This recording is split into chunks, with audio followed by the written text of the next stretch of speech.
मैं एमए संस्कृत पे कर रहा था, तो हमारे कोर्स में एमए संस्कृत साहित्य में मैंने किया। तो ज्योतिष भारतीय वाङ्मय में पूरा पूरा भरा हुआ है।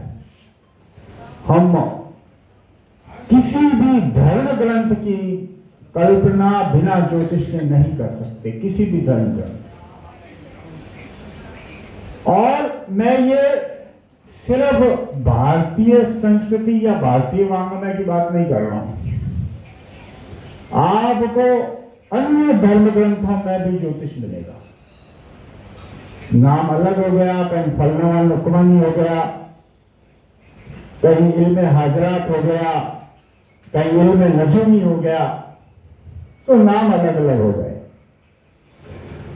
वैदिक ज्योतिष की हम बात करें तो प्राय ये आक्षेप वैदिक ज्योतिष पे आता है कि इसमें वैदिक ज्योतिष में कहीं भी जन्म कुंडली की चर्चा नहीं की गई है।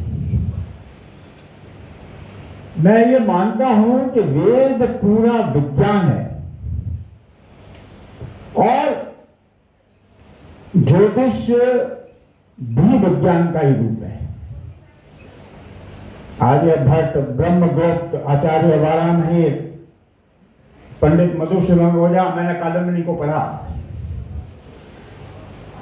एक बार सुधार साहब, आदरणीय सुधार साहब के पास मेरा जाना हुआ, तो मैंने कहा मधुसूदन जी ने ज्योतिष पे अगर कोई कार्य किया है तो वो आप मुझे उपलब्ध कराएं। तो मधुसूदन जी ओझा जो है, मधुसूदन ओझा शोध प्रकोष्ठ के जोधपुर विश्वविद्यालय में निदेशक भी रहे हैं, तो उन्होंने मुझे कादम्बिनी दिया। बोले इसमें ज्योतिष का समावेश मधुसूदन जी ने किया है।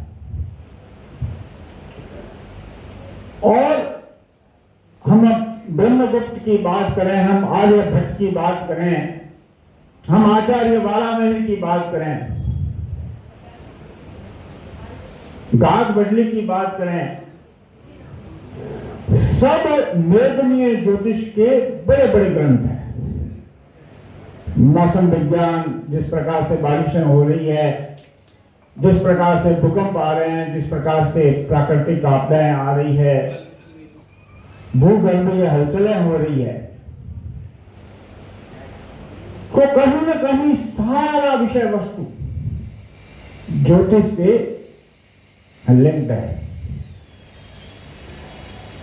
वेदों में निश्चित रूप से जन्मपत्री फलादेश के बारे में चर्चा नहीं हुई है, पर ग्रहों के प्रभाव के बारे में चर्चा हुई है। क्योंकि जन्मपत्री किसकी चर्चा करें? रामायण में, वाल्मीकि रामायण में हमको राम की जन्मपत्री मिलती है, रामचरितमानस में मिलती है, 18 रामायण है, आध्यात्म रामायण है, आनंद रामायण है, तो सारे ही रामायण में भगवान कृष्ण की जन्मपत्री भी मिलती है हमको 5000 वर्ष पूर्व की। वृषभ लगन है, लग्न में चंद्रमा शुक्र का योग है, भगवान राम की कर्क लगन की बात आती है, रोहिणी नक्षत्र का जन्म हुआ है भगवान कृष्ण का। तो निश्चित रूप से सारे ही धर्म ग्रंथों में ज्योतिष भरा पड़ा है। और समस्या ये भी हो गई है कि हमने धर्म ग्रंथों को पढ़ना छोड़ दिया है। हम सीधा सिद्धांत ज्योतिष की अवहेलना करके सीधे जन्मपत्री फलादेश पर लैंड होते हैं हेलीकॉप्टर से। हमको मालूम नहीं है कि लग्न में सूर्य इसने कैसे बिठाया है, हमको मालूम नहीं है कि किस गणना से पंचम में राहु आया है। हम पंचम में राहु का फलित कर रहे हैं, हमने अध्ययन छोड़ दिया, हमने मूल को छोड़ दिया। ये एक बहुत बड़ी समस्या हो गई। मानसागरी, फलदीपिका, जितने भी मूल ग्रंथ हैं, और निश्चित रूप से देश काल परिस्थिति भी उसमें जिम्मेवार है। क्योंकि एक कंपेयर लगातार भारतीय धर्म ग्रंथों के प्रति चल रहा है कि महाभारत घर में नहीं रखनी, महाभारत ले जाए, अरे ये कौन से है? रामायण धर्म में अपनी रामायण हो जाएगी। अरे महाभारत और रामायण हर सनातनी के घर में होना ही चाहिए, निश्चित रूप से होना चाहिए। जब आप गीता रखते हो तो गीता किसका अंश है?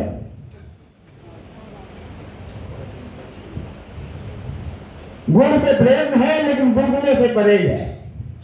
यह कैसे? यह दोहरा व्यक्तित्व कैसे?